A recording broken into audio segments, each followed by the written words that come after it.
আপনারা তো কম বেশি সবাই জানেন বাংলাদেশের বর্তমান অবস্থা কি। তো আমাদের যত শিক্ষার্থীরা ছিল যারা আমাদের ছাত্র জনতার বিপ্লবে আহত হয়েছেন, যে সকল শিক্ষার্থীরা, তারা কিন্তু ঢাকার বিভিন্ন হাসপাতালে তারা ভর্তি হয়েছেন, ভর্তি আছেন। অনেকে আহত অবস্থায় আছেন, অনেকে অনেকে রিলিজ দেওয়া হয়েছে, অনেকে বাসায় আছেন।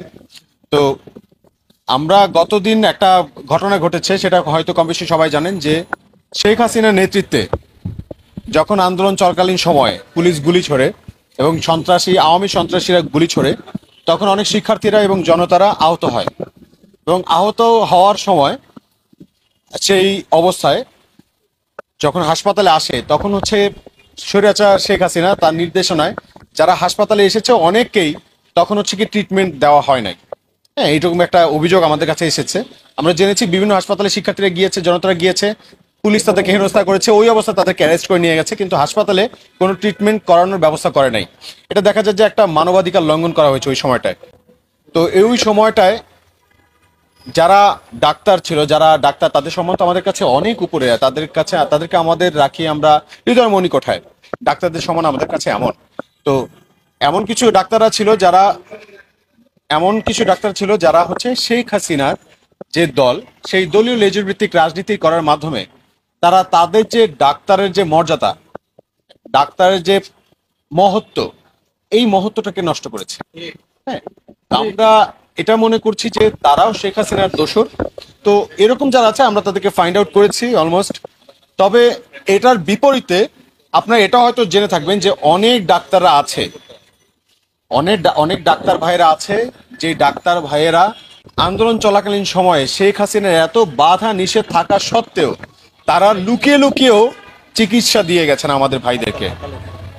তাদের প্রতি আমাদের সম্মান, তাদের প্রতি আমাদের স্যালুট। সেই আজকে এখানে আসা সেই সকল ডাক্তার ভাই বোন যারা আমাদের শিক্ষার্থী, আহত শিক্ষার্থী এবং ছাত্র জনতাকে, যারা ওই সময় শেখ হাসিনা এবং পুলিশি বাধা থাকা সত্ত্বেও তাদেরকে চিকিৎসা দিয়েছেন, তাদের প্রতি আমরা শ্রদ্ধা জানিয়ে আজকে তাদেরকে আমরা ফুলের সংবর্ধনা বা শুভেচ্ছা জানাতে আজকে এখানে এসেছি। এবং শুধু আজকে চক্ষু বিজ্ঞান ইনস্টিটিউটেই নয়, আমরা এখন আসলে অর্থোপেডিক্স যেই আমাদের ন্যাশনাল ইনস্টিটিউট অফ ট্রমাটোলজি, ওইখানেও যাব। আমরা সেখানে গিয়ে দেখব, আমাদের যারা ভাইয়ের আছে তাদেরকেও আমরা দেখব, এবং যারা ডাক্তার আছে তাদেরকেও আমরা ফুলের শুভেচ্ছা জানাবো।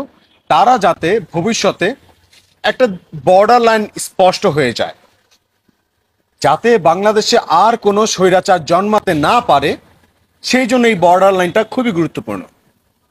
যারা অন্যায়ের সাথে সমর্থন করেছে, অন্যায় করেছে, তাদেরকে যেমন আমরা তিরস্কার জানাচ্ছি, যারা অন্যায়কে তোয়াক্কা না করে ছাত্র জনতার এই আন্দোলনে অংশগ্রহণ করে মানবিক যে জায়গাটা, নিজেদের মহত্বের জায়গাটা আরো বলিষ্ঠ করেছে, ছাত্র জনতাকে তারা সেবা দিয়েছে যত রকম পুলিশি বাধা থাকা সত্ত্বেও, স্বৈরাচারের নির্দেশনা থাকা সত্ত্বেও, তাদেরকে আমরা একদম সবাই যারা এখানে শিক্ষার্থী আছি তারা কিন্তু আমরা ফুলের শুভেচ্ছা জানাতে এসেছি।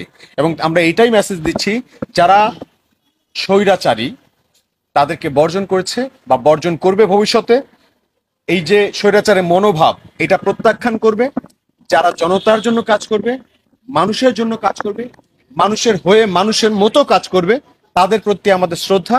এই যে বর্ডার লাইন, তিরস্কার আর শ্রদ্ধার জায়গাটা, এটা স্পষ্ট করার জন্য আজকে আমাদের এখানে আসা। ডাক্তারের শুধু মুখের কথা, তার একটু হাসি, মুখের হাসি একজন পেশেন্টের জন্য অনেক বড় মোটিভেশন কাজ করে তার সুস্থতার জন্য। তো একজন ডাক্তার যদি সে সুন্দর হাসি মুখে একজন পেশেন্টের সাথে কথা বলে, আমার মনে হয় যে পেশেন্ট বা আহত যারা আছে তারা মনের মধ্যে যে বল, যে সাহস অর্জন করবে, তাতেই তাদের অর্ধেক রোগ সুস্থ হয়ে যাবে। তো সেই জন্য আমরা ডাক্তার আর ছাত্র জনতার মধ্যে যাতে কোনো দূরত্ব তৈরি না হয়, যাতে তাদের সবাই সারা বাংলাদেশের মানুষ তাদেরকে সম্মানের চোখে দেখে, শ্রদ্ধার চোখে দেখে, তাই আমাদের এই আশা, আমাদের এই আয়োজন, আমাদের এই ফুল নিয়ে আসা, আমাদের এই ভালোবাসা, শুভেচ্ছা বিনিময় করা।